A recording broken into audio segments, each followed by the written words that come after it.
आज आपण सोडवणार आहोत इरा सेशन 1। तर सगळ्यात पहिले आपल्याला यामध्ये काही ऑरेंज कलरमध्ये व्हिडिओ पाहायचे आहे। तर ते सर्व व्हिडिओ आपल्याला पाहणं कंपल्सरी आहे। ज्या ज्या ठिकाणी ऑरेंज कलरमध्ये व्हिडिओ दिलेले आहे ते सर्व आपल्याला पाहायचं आहे। तर सेशन 1 मध्ये बघा आपल्याला कोणकोणतं ऑरेंज मधलं ग्रीन करायचं आहे अशा प्रकारे। तर सेशन 1 वर इथे क्लिक करा, त्यानंतर बेसिक कॉम्प्युटर टायपिंगला इथे क्लिक करायचं आहे आणि याच्यामध्ये आपल्याला पाहायचं आहे कोणकोणत्या ठिकाणी इथे ऑरेंज कलरमध्ये दिलेलं आहे तर ते सर्व आपल्याला करून घ्यायचं आहे। त्यानंतर याच्यामध्ये मार्क कशाला दिलेले आहे ते आपल्याला पाहायचं आहे। तर याच्यामध्ये मार्क नॉलेज चेकचे दिलेले आहे। तर नॉलेज चेकवर क्लिक करा। या ठिकाणी नॉलेज चेकवर क्लिक केल्यानंतर बघा मी याच्या अगोदर सोडवलेले आहे। तर या ठिकाणी आपल्याला ते दाखवत आहे किती अटेम्प्ट आपण केलेले आहे किंवा नाही। त्यानंतर इथे स्कोर सुद्धा दाखवलेला आहे आणि ज्या दिवशी तो सोडवलेला आहे त्या दिवसाची इथं डेट सुद्धा इथं दिलेली आहे। तर आज आपण पुन्हा याला सोडवणार आहोत। तर इथून स्टार्ट करा। आता याच्यामध्ये बघा नॉलेज चेकमध्ये 2 प्रश्न दिलेले आहेत। तर पहिला प्रश्न पहा, कॉम्प्युटरचे जे भौतिक किंवा फिजिकल पार्ट तुम्हाला दिसू शकतात आणि ज्यांना तुम्ही हात लावू शकता त्यांना एकत्रितपणे डायटस असे म्हटले जाते म्हणत आहे। तर त्याला आपण हार्डवेअर म्हटले जाते। हार्डवेअरवर क्लिक करा अशा प्रकारे आणि त्यानंतर आपलं उत्तर इथून सेव्ह अँड नेक्स्टवर क्लिक करायचं आहे। त्यानंतर 2 नंबरचा प्रश्न, डायटसचा उद्देश हार्डवेअर आणि सॉफ्टवेअर यांचे कॉम्प्युटर स्मार्टफोनचा कार्यक्षम वापर होण्यासाठी आयोजन आणि नियंत्रण करणे हा असतो म्हणत आहे। तर कशाचा असतो बघा, तर ऑपरेटिंग सिस्टीमचा आहे। तर ऑपरेटिंग सिस्टीमला सिलेक्शन करा आणि त्यानंतर सेव्ह अँड नेक्स्ट करायचं आहे। तर अशा प्रकारे आपलं सोडवणं झालेलं आहे। त्यानंतर येस बटनावर क्लिक करा। तर अशा प्रकारे आपलं पहिलं नॉलेज चेक यातले कंप्लीट झालेलं आहे आणि आपल्या इथं स्कोरसुद्धा पूर्णपैकी पूर्ण इथं आलेला आहे। तर आजची इथं डेटसुद्धा या ठिकाणी इथं आलेली आहे। तर एवढं झालं। त्यानंतर आपल्याला इथे स्मार्ट टायपिंग स्किल्समध्ये जायचं आहे आणि यामध्ये आपल्याला टायपिंगची प्रॅक्टिस करायची आहे। तर बघा इथे 2 प्रॅक्टिस दिलेल्या आहेत। तुम्हाला इथे ऑरेंज कलरमध्ये तिथं दिसणार आहे। हे आधी मी सोडून आहे त्यामुळे याच्यातनी ग्रीन झालेलं आहे।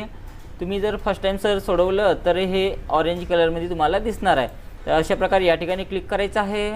इथून स्टार्ट करा आणि स्टार्ट केल्यानंतर याच्यामध्ये जे काही दिसत असेल ते आपल्याला याच्यातनी काही टाईप केलं तरी चालते, काही प्रॉब्लेम नाही। याचे कोणत्याही प्रकारचे मार्क वगैरे नाही, परंतु याला ऑरेंजचं ग्रीन करणं आवश्यक आहे, म्हणजे ते सोडवणं कंपल्सरी इथं दिलेलं आहे। तर आपल्याला हे दोन्ही टायपिंगच्या प्रॅक्टिस आपल्याला सोडून घ्यायच्या आहे, याला कोणत्याही प्रकारचं मार्क वगैरे दिलेलं नाही।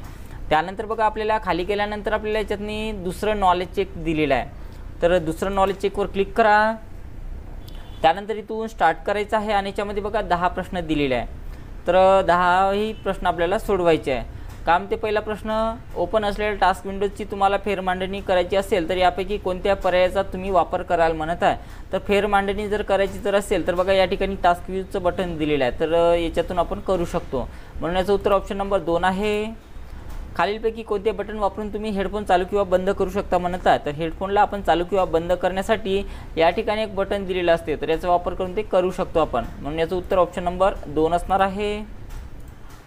खालील दाखवलेल्या पर्यायापैकी कोणता पर्याय तुम्हाला तुमच्या सिस्टीमवरील व्हॉल्यूम म्हणजेच आवाज ॲडजस्ट करण्यासाठी मदत करते म्हणत आहे। तर आवाज कमी जास्त करण्यासाठी बघा या ठिकाणी आपण क्लिक करू शकतो, इथून आपण आवाज कमी किंवा जास्त करू शकतो, म्हणून याचं उत्तर ऑप्शन नंबर 2 आहे। तुमच्या कॉम्प्युटरवरील ऑडिओ ऐकण्यासाठी तुम्ही हेडफोन कुठे प्लग इन करा म्हणत आहे। तर तुमच्या कॉम्प्युटरवर ऑडिओ ऐकण्यासाठी बघा आपण या ठिकाणी प्लग इन करू शकतो। इथे 3.5 mm चा जॅक दिलेला असतो, तर याच्यातून ते आपण कनेक्ट करू शकतो, म्हणून याचं उत्तर ऑप्शन नंबर 2 असणार आहे।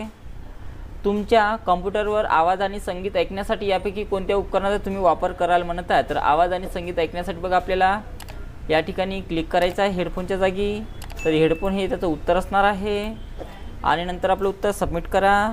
कॉम्प्युटरचे जे भौतिक किंवा फिजिकल पार्ट तुम्हाला दिसू शकतात आणि ज्यांना तुम्ही हात लावू शकता त्यांना एकत्रितपणे डायटस असे म्हटले जाते म्हणत आहे। तर त्याला आपण काय म्हटले जाते, तर हार्डवेअर म्हटले जाते। डायटसचा उद्देश हार्डवेअर आणि सॉफ्टवेअर यांचे कॉम्प्युटर स्मार्टफोनचा कार्यक्षम वापर होण्यासाठी आयोजन आणि नियंत्रण करणे हा असतो म्हणत आहे। तर याला आपण ऑपरेटिंग सिस्टीम म्हटले जाते। एक डायटस हे ठरवते की कॉम्प्युटरचे कुठले रिसोर्सेस कुठल्या अडचणी सोडवण्यासाठी वापरले जातील आणि ते कुठल्या क्रमाने वापरले जातील। तर याचं उत्तर ऑपरेटिंग सिस्टीम्स आहे। डेस्कटॉपमध्ये खालील 3 पार्ट्स असतात म्हणत आहे। तर डेस्कटॉपमध्ये आपल्याला आयकॉन, वॉलपेपर आणि टास्क बार या तिन्ही पार्ट्स आपल्याला त्यामध्ये असतात। त्यानंतर एकदा कॉम्प्युटर स्टार्ट किंवा रिस्टार्ट करणे ह्याला डॅशडॅश असे म्हणतात म्हणत आहे। तर त्याला आपण काय म्हटले जाते, तर बूटिंग म्हटले जाते। तर अशा प्रकारे आपलं नॉलेज चेक संपलेलं आहे आणि ते एंड बटनावर क्लिक करा। तर अशा प्रकारे आपलं पाहून घ्या इथे आपला स्कोर आजची डेट आणि ते स्कोर्स आलेला आहे, तर पूर्णपैकी पूर्ण इथं आलेला आहे. त्यानंतर आपल्याला सेशन कम्प्लिशन टेस्ट सोडवायचा आहे, तर याच्यावर क्लिक करा आणि इथून स्टार्ट करायचं आहे. यामध्ये बघा 5 प्रश्न दिलेले आहे. तर पहिला प्रश्न, डॅश डॅश हे इलेक्ट्रॉनिक उपकरण आहे ज्याचा उपयोग डेटा आणि माहिती स्टोअर आणि प्रोसेस करण्यासाठी केला जातो म्हणत आहे. तर याचं उत्तर कम्प्युटर आहे.